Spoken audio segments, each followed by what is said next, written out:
Em 1912, o Brasil é governado por Hermes da Fonseca, primeiro militar eleito pelo povo. O cientista Oswaldo Cruz é eleito para a Academia Brasileira de Letras. Nascem o escritor Jorge Amado, o cantor e compositor Erivelto Martins e o comediante Mazzaropi. Os cariocas assistem ao primeiro Fla-Flu, que se torna um clássico do futebol brasileiro. O bondinho do Pão de Açúcar faz a primeira viagem. Morre o Barão do Rio Branco e o governo cancela o carnaval. Mas os cariocas irreverentes saem às ruas 2 vezes para comemorar. 1912 também é importante para a medicina brasileira. Dia 10 de abril é criada a Escola de Medicina e Cirurgia do Rio de Janeiro.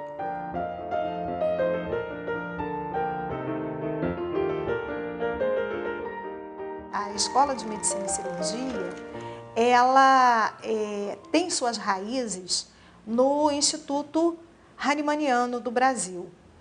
E foram muitas lutas para que chegássemos até este centenário, né? Ela teve, nos seus primórdios, um intuito eminentemente voltado à homeopatia. Para entender melhor essa história, é preciso voltar ao Brasil Império.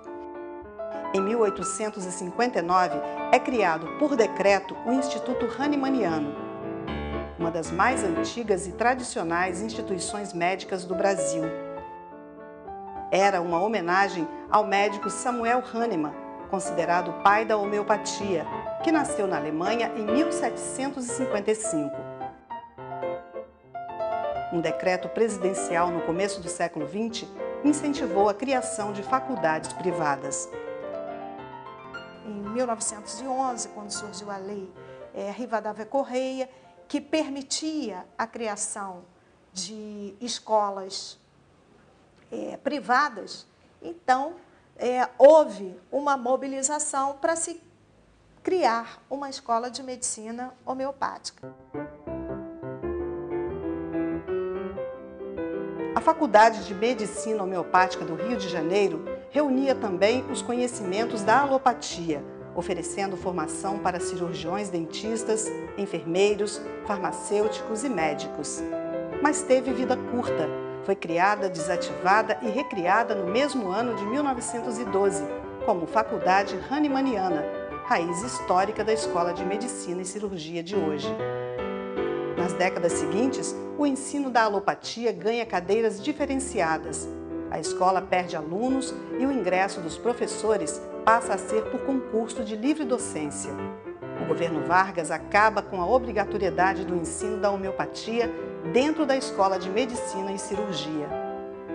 Em 1948, a escola se desvincula definitivamente do Instituto Hahnemanniano e se organiza como sociedade civil, depois de ser subvencionada pelo governo federal nos anos seguintes. A escola é incorporada em 1957 ao Sistema Federal de Ensino, passando ao Ministério da Educação e Cultura.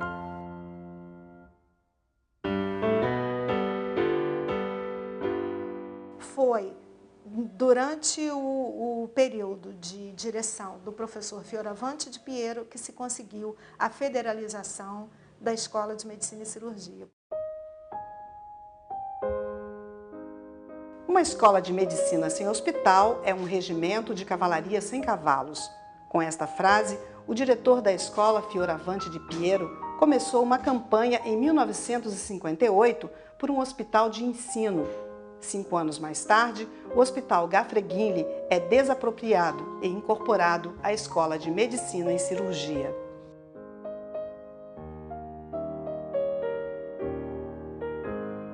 Os estudantes já tinham aulas aqui no hospital, enquanto fundação, por um acordo feito com o professor Fioravante de Piero, que conseguiu o Hospital Gafré como cenário de prática para as atividades da Escola de Medicina e Cirurgia, né? Os estudantes acham que a escola é o hospital e, na realidade, o hospital é o cenário de prática da escola. O prédio da Escola de Medicina e Cirurgia se confunde com o prédio do Hospital Universitário Gafreguini.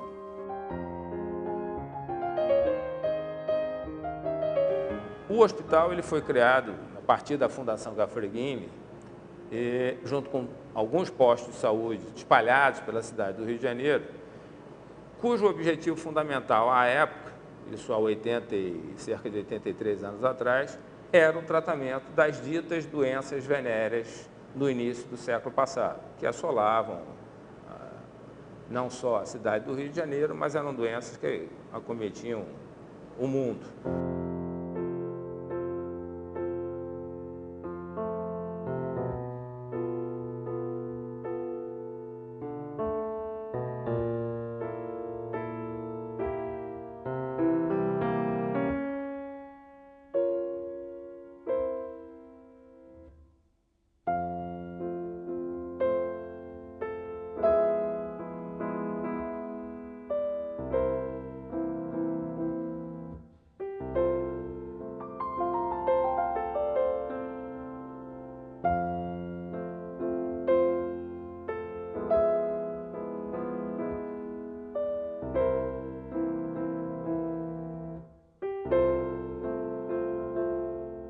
Então, esses postos de saúde eram distribuídos pela cidade do Rio de Janeiro e tinham o hospital como a sua referência. Ao longo do tempo, isso foi mudando até que a escola acabou incorporando o hospital e o hospital passou a ser um hospital da FEFIERJ e tornou-se o hospital, que à época chamado Hospital de Clínicas Gafreguini, da Escola de Medicina e Cirurgia, e tornou-se um hospital geral.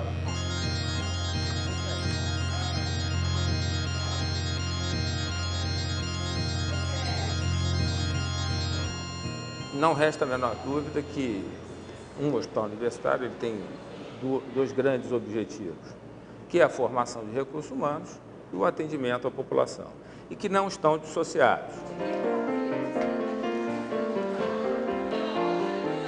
Dentro desse novo projeto pedagógico, o estudante vai ter a oportunidade de conhecer outros cenários de prática.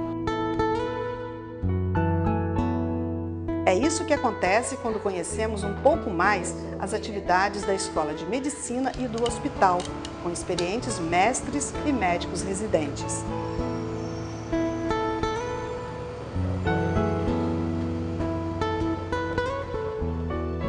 Nós estamos aqui num grupo com o residente Alexandre, com as médicas residentes.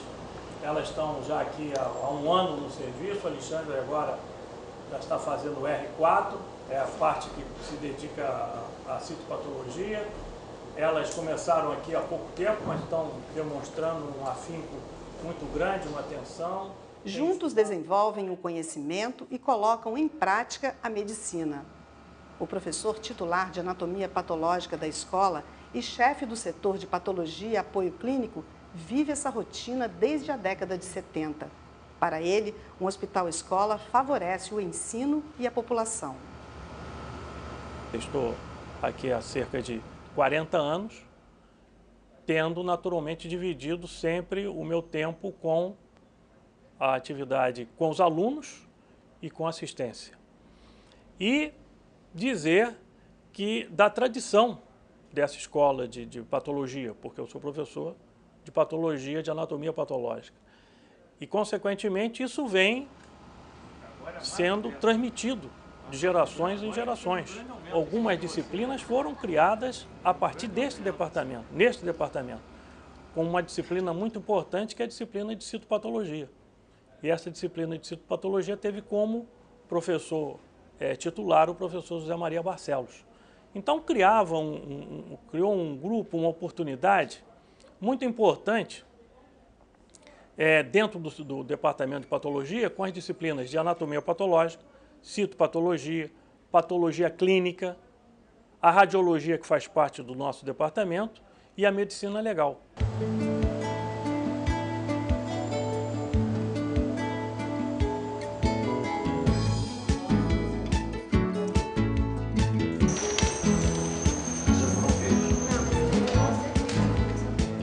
É Eu me sinto seguro para, digamos, encarar o mundo aí fora após a residência, né? Digamos, nesses 3 anos aqui eu aprendi muito, muito mesmo.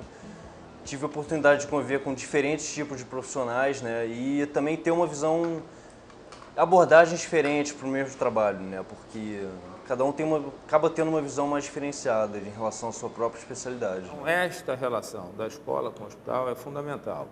Não existe um bom ensino sem uma boa assistência. E, obviamente, que essa assistência, quando feita num único local, ela é muito mais profícua, ela é muito mais fácil de ser aproveitada, tanto por parte do aluno, quanto por parte de quem contribui na formação desse aluno e também para o próprio paciente.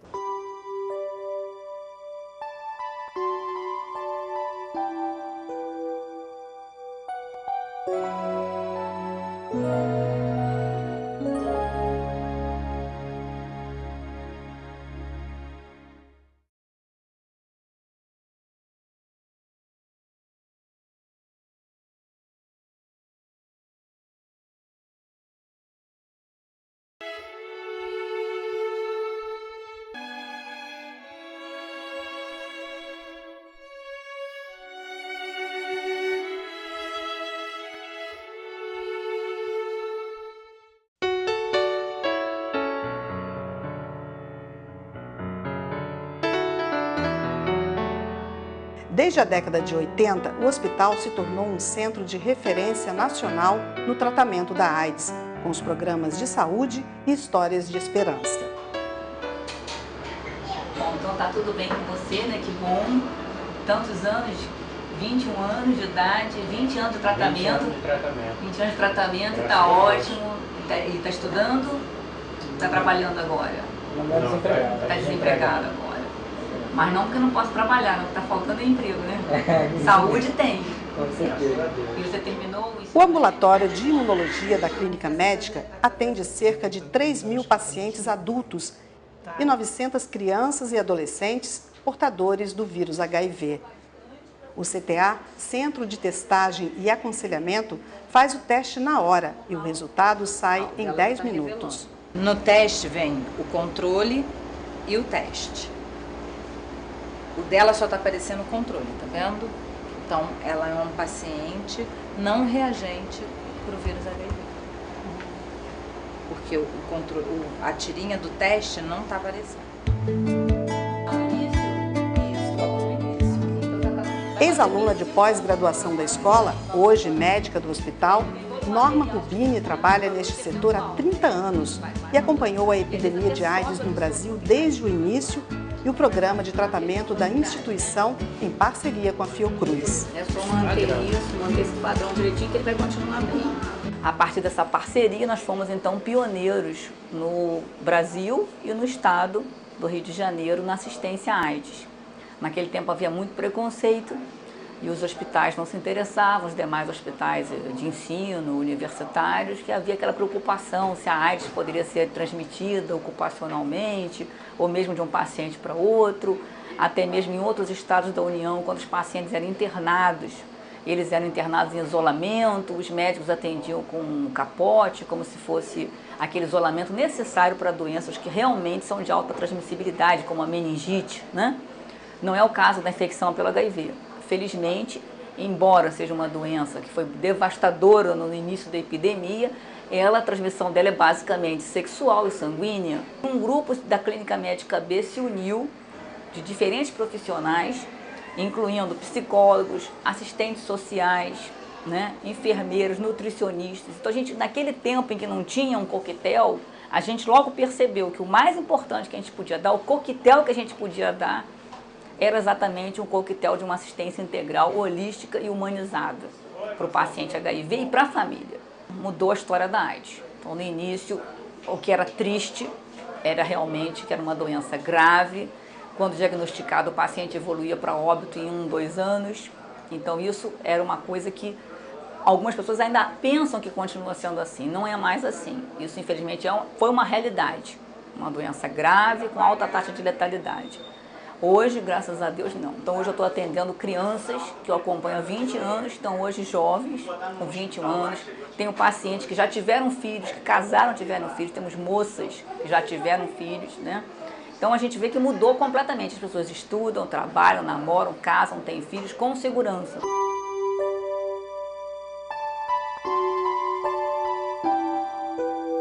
Ela é linda, ela foi envergonhada, porque ela é muito linda. Parece que Ela estava passando mal essa semana, veio doentinha aqui, não é? Quando eles estão passando mal, eles sabem que podem vir no dia, que a gente atende, não é? Aí já fez os exames de sangue prontamente de urgência e hoje voltou para ver os resultados.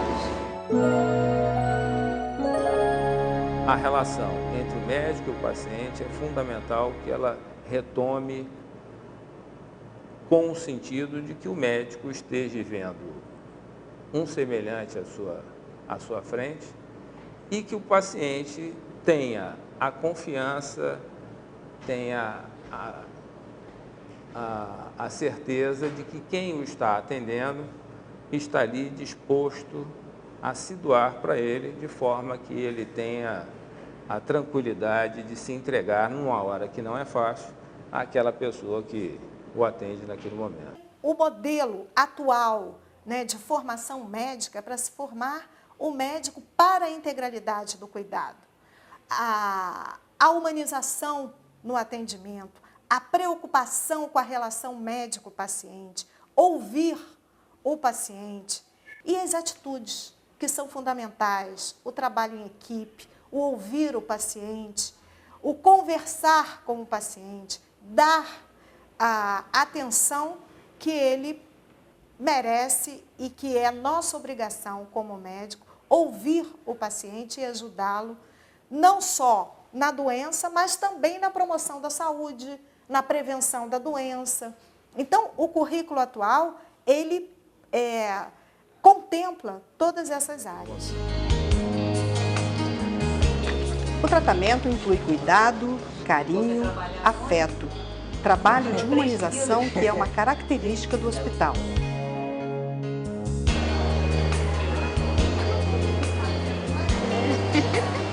Ele vai filmar você agora para ver qual o tamanho que você tá, hein? Se você voltar na próxima consulta e tiver desse tamanho aí, ele vai brigar com você.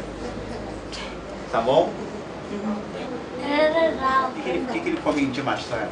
Macarrão, arroz, feijão, pão. Mas isso o que? Na hora da janta? No almoço, na janta, no almoço, tudo isso na Ele casa. já... Feijão e pão? A gente começa a vir para cá a partir do segundo ano. A gente tem as aulas de sinologia, começa aquele primeiro contato de como chegar, como conversar, como examinar. Então, a parte de doença, a gente fica um pouco perdido na faculdade, né? E é um período assim, de um grande baque. A faculdade, a nossa cultura é que a gente acabe o colégio e já entra na faculdade. E uma vez eu conheci uma judia, que é uma pessoa que está com hábito de Israel, que ela viajava o mundo fazendo algumas atividades, e ela me perguntou, mas você já é médico, mas tão novo, como é que você sabia que você queria fazer? Eu falei, na verdade eu não sabia, a gente é meio que obrigado a escolher alguma profissão quando completa, 18 anos, está acabando o colégio, e foi a que eu vi, assim, fui conversando, me informando, cheguei a fazer teste vocacional, e foi como mais me identifiquei. Então a gente, na verdade, é um pouco no escuro. A gente começa, então, a gente tem contato com um doente novo, né? A gente mais ou menos a gente entrando com a faculdade com 18 anos, com 20 anos, que é o segundo ano da faculdade. A gente já tem contato com o doente e é um pouco de pressão, né? Porque é uma pessoa que está ali doente na sua frente, numa realidade um pouco diferente da sua, principalmente se for num hospital público, uma pessoa mais carente, e você está ali diante de uma responsabilidade muito grande, né? Que a pessoa bota muita expectativa no que você está falando. E independente, você botou o jaleco, você passa a ser médico, independente se é aluno do primeiro ano, do último, é um residente ou é um médico já antigo. O paciente olha para você como um médico que vai resolver o problema dele. Então, assim, a gente teve aula, inclusive, de psicologia durante a faculdade, porque eu acho que é uma responsabilidade grande e pesa um pouquinho na nossa cabeça.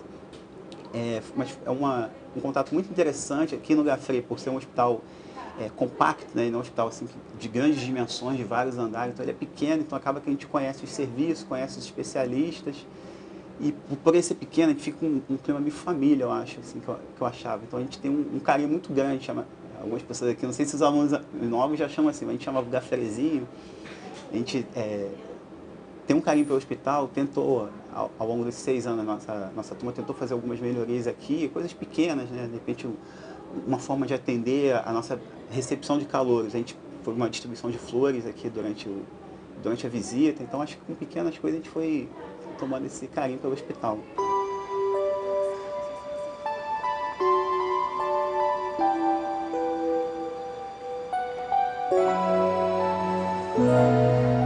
Aqui no Rio, o melhor hospital que eu encontrei foi esse aqui. O atendimento é excelente, é ótimo.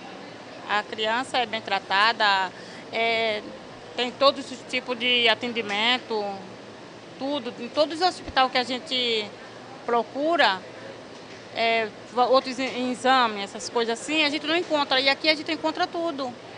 Aqui é completo. É bom pegar amizade com todos os médicos de lá de cima.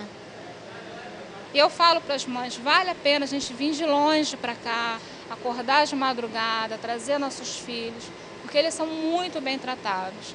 Eu digo que o meu filho ele roda quase tudo, alergista, pneumologista, otorrino, a pediatra, nutrição, e todos eles, a gente chega, fala o nome dele, e eu não vejo outros lugares.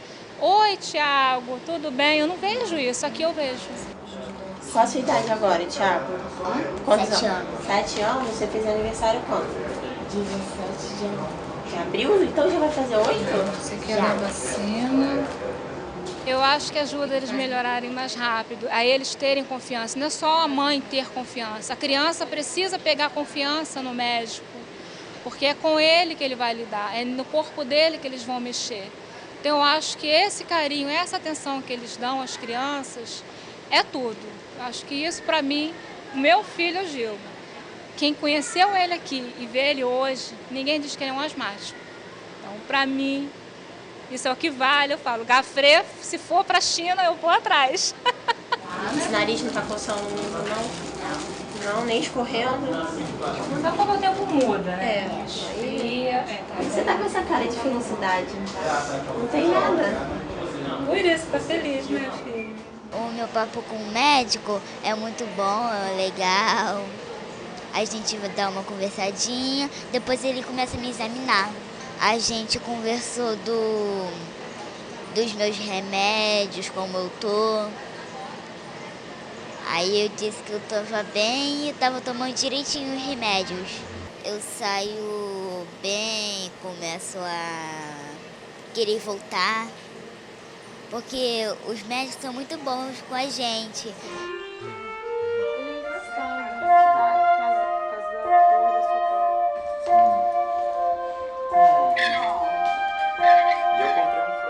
Aí aqui também, antigamente, quando eu vim aqui, às vezes, apareciam os palhaços da alegria. Aí eles eram muito engraçados, legais. Participei de algumas brincadeiras. Tem calor no baile. Tem sabão aí? Tem sabão? Tudo bem? Você é tudo bem? Essa coelha?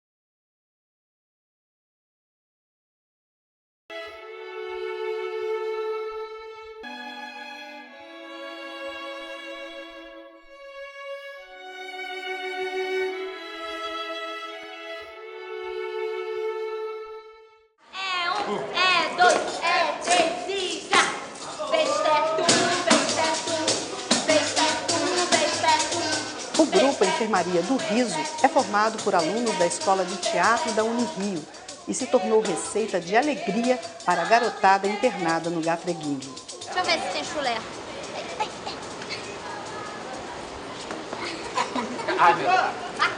Margot.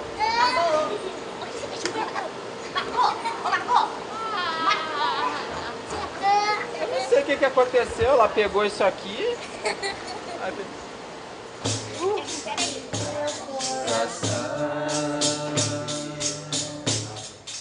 Não sei porquê. Faz de romance. Bate feliz quando te ver. Da infância para a terceira idade. Vamos lá, alongando, esticando o corpo. O projeto Renascer transforma atividades físicas e arte em diversão e prevenção. O projeto existe há quase 30 anos e ajuda no fortalecimento muscular, E sobe. equilíbrio e concentração. Vai ali e repete, repete.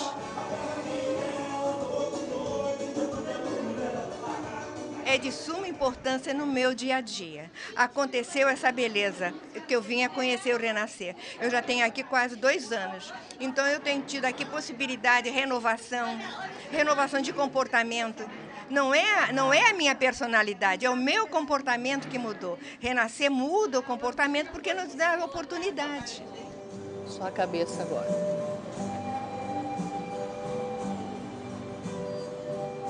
Parou. Leva o queixo no peito. E levanta um pouquinho só a cabeça, sem virar para trás, hein? Só olha para o teto. Aqui tem uma variedade de coisas que a gente pode fazer. Tem teatro, tem coral, tem alfabetização, tem dança, tem memória, tem educação física, tem fisioterapia, tem alimentação, enfim, não é verdade?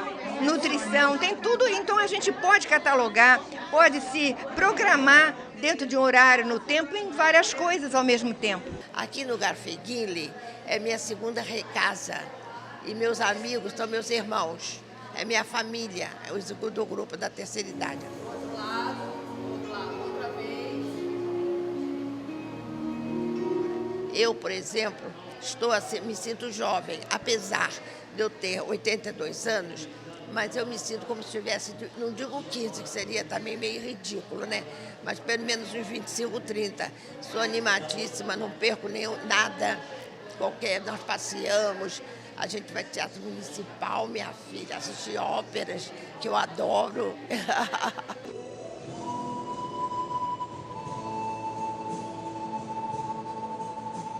Abrindo os braços, puxa o ar. Cruza, soltando o ar. Eu fui casada durante 40 anos, um casamento muito difícil, muito complicado, e fui obrigada a me separar depois desse tempo, não por minha vontade. Fui obrigada a me separar e fiquei muito perdida, foi tudo muito difícil, muito doloroso, entendeu? Mudou demais a minha vida. Na direção do chão. Orelhas. E no chão. Desde que eu estou aqui, vai fazer 2 anos, eu participo de várias atividades, é tudo muito maravilhoso. Então isso daqui me refez, renasci e não quero outra coisa, só participar. Meu filho diz, você mudou muito, você agora não é mais assim, assado. Mudei muito, toda a minha família diz isso. Estou muito feliz. Voltou. Separa bem a perna. Contrai barriga e bumbum, vai descer, 1, 2 e 3. Ficou um pouquinho e sobe.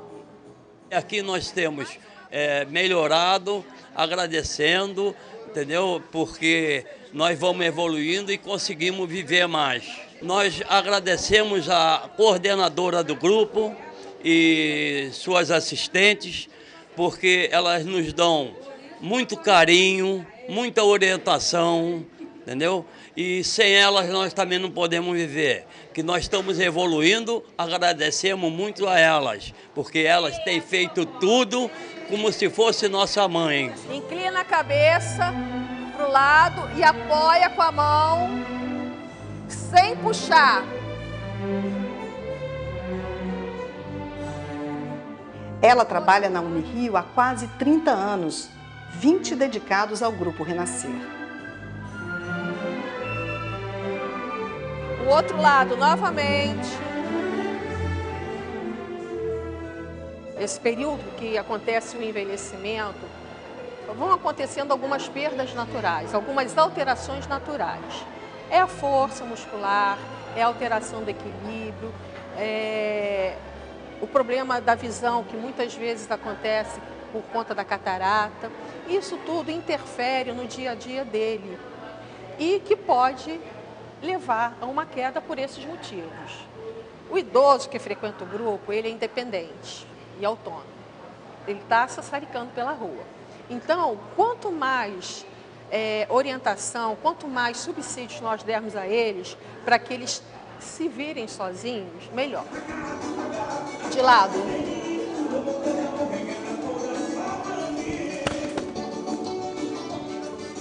É um prazer, assim, muito grande trabalhar com os idosos, né? Porque a gente aprende muito no dia a dia com eles. Eles nos mostram a importância da vida, né? Então, cada vez mais que a gente se envolve, a gente vai se apaixonando muito pelo programa, né? E por eles. Agora, nós temos, assim, uma grande satisfação dos alunos da nossa escola, né, de nutrição, de enfermagem, de medicina, que entram no nosso programa e se apaixonam. Alguns continuam trabalhando, né, voluntariamente no nosso programa até hoje. Então, isso é muito gratificante. É sempre bom estar aqui, né? A energia que vocês passam, para mim, é muito grande para o grupo. E agradecer a presença de todo mundo. Eu queria que cada um sentisse essa energia que vai se passando, né? Quando a gente aperta a mão assim, sem machucar, né? Passando a mão, essa energia boa para todo mundo, tá? Então eu queria agora, qual foi a música que você falou? Agora chegou a vez de eu cantar. Eu não sei cantar, vamos lá. Em primeiro lugar, agora chegou a vez de eu cantar, mulher brasileira em primeiro lugar. Alguém? Tá bom. Gostaram? Última coisa, nosso grito de guerra, hein? Vamos lá, respira. Já! Mais uma vezinha. Já! Obrigada, gente. Até a próxima.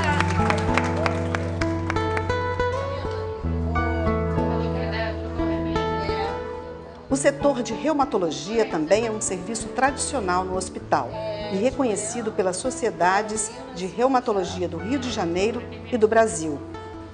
A dona de casa, Regina Pereira, conhece bem esses corredores. As consultas transformaram as vidas da médica e da paciente. Esse hospital é um hospital onde reina assim,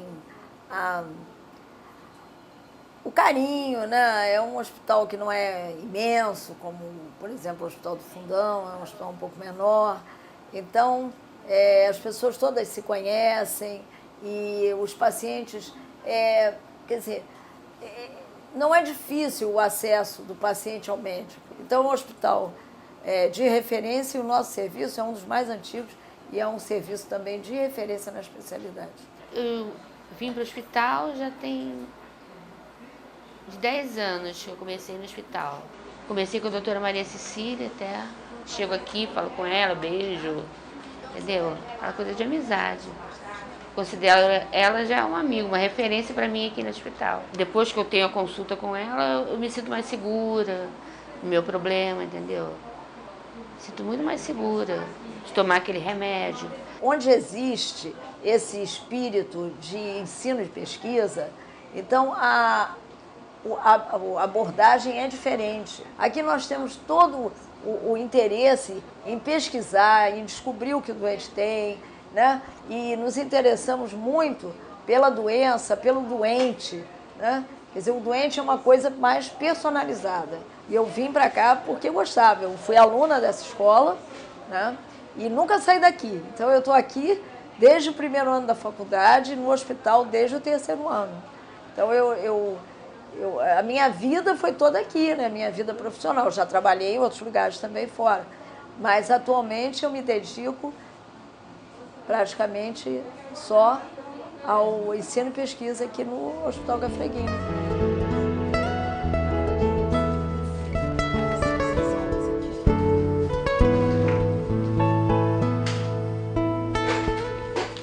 O que deve ser feito é a integralidade do cuidado, é você conhecer bem o paciente, a sua família, o local onde mora, as suas condições socioeconômicas, para que você possa atendê-lo de forma adequada. A Escola de Medicina e Cirurgia da Unirio possui 12 departamentos que incluem as mais diferentes disciplinas. O que os futuros médicos aprendem aqui, eles aplicam no atendimento ao paciente. Teoria e prática no mesmo local. Isso lá na aula prática. Um pé que estava aqui, tá vendo? Uma projeção e sagital, tá?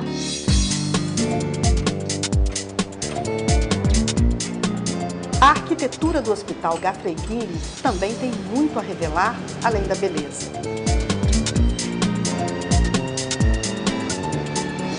Reza a lenda que o Guilherme Guille encontrou na documentação do Cândido Gaffret um bilhete, um papel anotado a lápis, que ele gostaria de deixar uma quantia de dinheiro para um hospital. Eles eram grandes beneméritos da saúde. E o Guilherme Guille pega esse dinheiro que o Gaffret teria deixado por escrito e transforma em realidade, juntando com o dinheiro dos Guille e fazendo uma homenagem aos dois sócios, ao seu pai, Eduardo Palacianelli, e ao Cândido Gaffret. Meu envolvimento com os prédios históricos da saúde, ou história da saúde, mas a partir dos hospitais e dos seus prédios históricos, surgiu durante o meu doutorado. Eu trabalhei no doutoramento com a relação de Guilherme Guille e o Instituto Oswaldo Cruz. Na década de 40, Guilherme Guille era, na verdade, um dos filhos do casal Eduardo Palacianelli e Guilhermina Guille. E foi ele quem continuou a obra do pai na administração das empresas da família, notadamente a Companhia Docas de Santos, e a partir de 1920, Cândido Gaffret, que era o sócio do pai, morreu em 19 e o Eduardo Palacian havia morrido em 1912. Então, é Guilherme Guille quem dá continuidade ao trabalho. Gaffret, ele tem duas importâncias, do ponto de vista da arquitetura e do ponto de vista da saúde pública. Guilherme Guille investiu dinheiro na construção de um hospital filantrópico, mas para a saúde pública, para as políticas de saúde pública que Carlos Chagas estava colocando em prática a partir da reforma da saúde pública de 1919. Então, o Hospital Gaffret seria um dos equipamentos de saúde através do qual a política de Carlos Chagas para a saúde pública no Distrito Federal, no antigo Distrito Federal, seria levada a cabo. Principalmente aquela vinculada à antiga inspetoria de profilaxia da lepra e das doenças venéreas. Se você pegar o Hospital Gafreguini, ele é construído nesses parâmetros. São alas afastadas, um pouco afastadas, com espaço de circulação entre elas. São 4 ou 5 alas, se não me engano. E você pode pegar e vai ver que cada enfermaria tem janelas paralelas que circulam o ar entre si, e tem uma janela central que ajuda com que a ventilação seja total. Pé direito alto, para o ar não ficar viciado, a circulação do ar interno, a circulação cruzada que entra e sai, mantém sempre para os doentes o ar puro. A insolação, ou seja, muito sol entrando, para garantir a não ter umidade lá dentro e a pureza o sol mata os germes, e você tem a luz, e você tem muita luz muita luz natural. Outra característica que é do higienismo e que a gente vai ver no castelo aqui da Fiocruz também, apesar de ter 20 anos de diferença, meia parede de azulejo branco, bordas arredondadas para não acumular sujeira de jeito nenhum, não tem nenhuma borda reta. São todas abauladas, para que não haja acúmulo de sujeira. E o resto da parede pintada.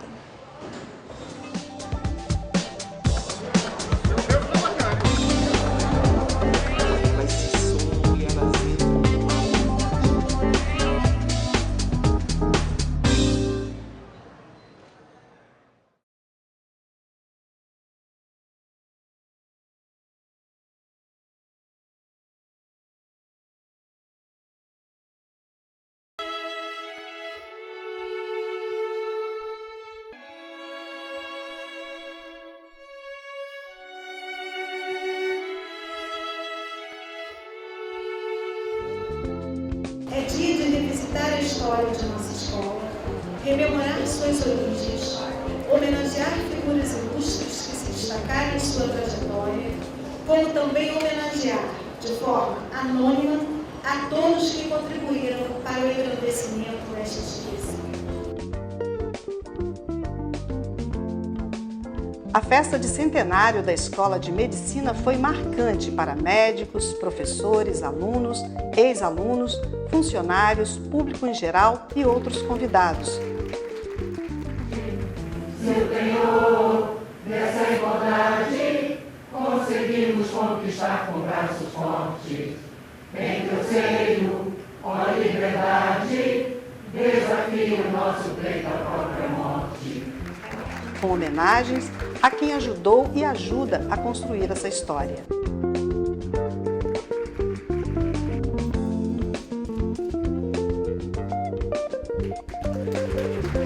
Em sua trajetória, esta escola passou por diversas fases críticas que puseram à prova a sua vitalidade e firmeza de suas raízes. Contudo, isto não impediu que ela crescesse em número de alunos e corpo docente, na produção do conhecimento e de ideias e na formação de profissionais qualificados. Uma exposição com fotos históricas, documentos e antigas instalações.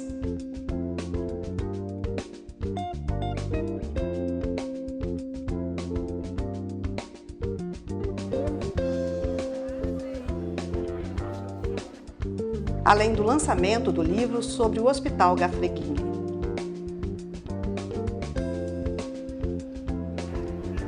Uma história que marca a formação de muitos jovens durante todo esse período, que vem dando uma contribuição efetiva ao cenário político do Brasil no que se refere à inserção na área da saúde.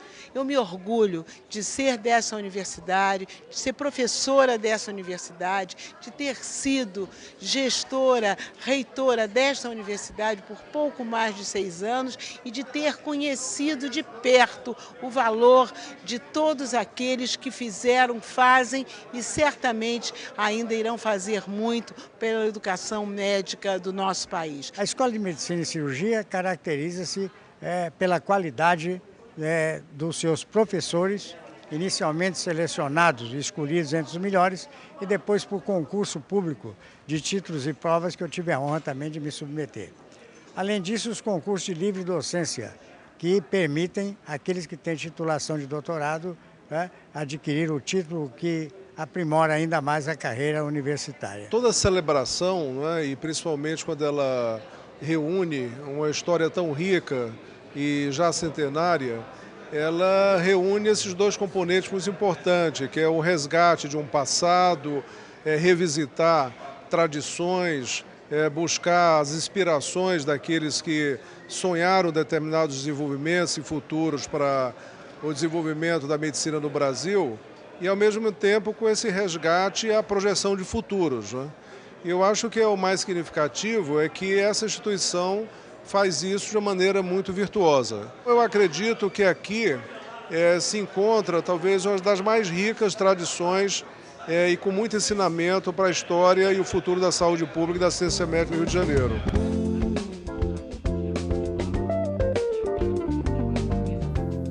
O centenário também ganhou uma edição especial da revista Cronos, produzida pela Unirio. Nela é possível conhecer a história da Escola de Medicina em detalhes, de um período importante para o Brasil. O autor e médico é professor da Escola de Medicina. 100 anos, tivemos dificuldades, vitórias, tivemos conquistas de hospitais, como o Hospital Hahnemanniano, nosso primeiro hospital de ensino, e depois o Hospital Universitário Gafreguini, nosso segundo hospital. E, dentre isso, foi uma grande aventura, né? Pesquisa nas instituições envolvidas, nos arquivos históricos, depoimentos, ou seja, testemunhos históricos de pessoas que possam ter vivido um pouco da nossa história, assim como pessoas que conviveram com aqueles personagens que hoje já não estão entre nós, né? Então foi toda uma luta, toda uma dedicação, que não só minha, mas Por exemplo, da revista Cronos, teve uma brilhante equipe da nossa Secretaria de Cultura, e nos livros eu tive a ajuda justamente das pessoas, que foram as testemunhas da nossa história. Elas que me deram belíssimos depoimentos, né? E as instituições envolvidas, nossos arquivos da universidade, a Biblioteca Nacional e o próprio Instituto Hahnemanniano do Brasil, que muito colaborou, porque dali que a nossa faculdade nasceu, e ele me franqueou todas as suas instalações, a sua biblioteca, não houve nenhuma restrição, isso deva ser colocado, né? A direção da Escola de Medicina e Cirurgia me deu total apoio, total reconhecimento, assim como a direção do Hospital Gafreguini. Então, na verdade, foi uma grande aventura em que, ao lado de uma equipe brilhante, eu só tenho a agradecer. 2012 foi o ano do centenário da Escola de Medicina e Cirurgia da Unirio. Mas as conquistas e lutas por uma comemoração ainda maior continuam. Os 100 anos da nossa Escola de Medicina e Cirurgia é algo que nos orgulha muito. Quarta escola mais antiga do país. Escola que faz parte de um conjunto de outras de excelência, que nasce como fruto de muita luta, de muita perseverança e certamente do conhecimento de profissionais que estavam imbuídos do espírito de ter no país uma universidade, uma faculdade de medicina do gabarito da nossa Escola de Medicina e Cirurgia.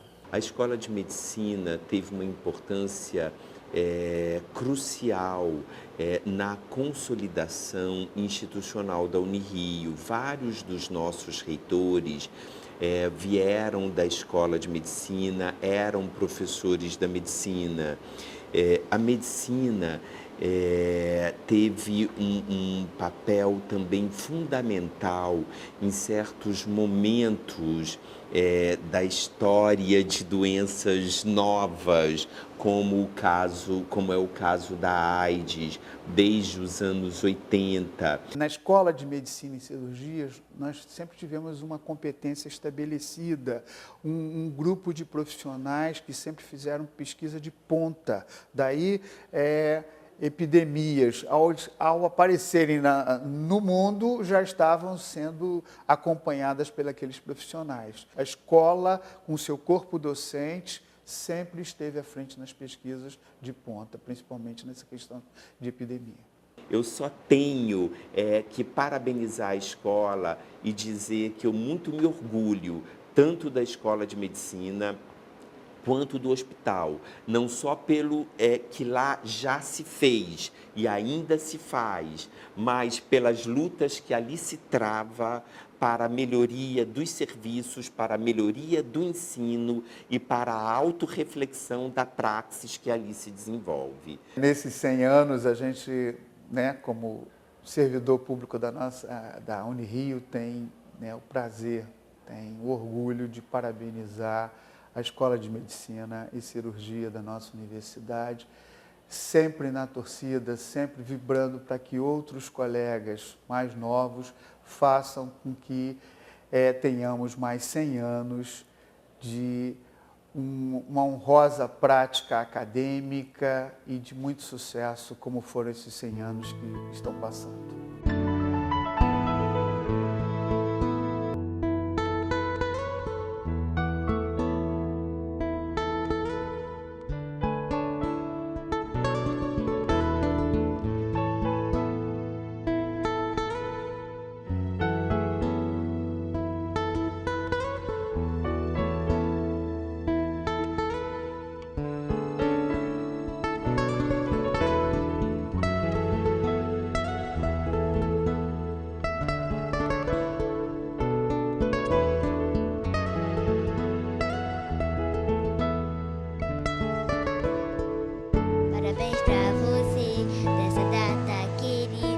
Muitas felicidades, muitos anos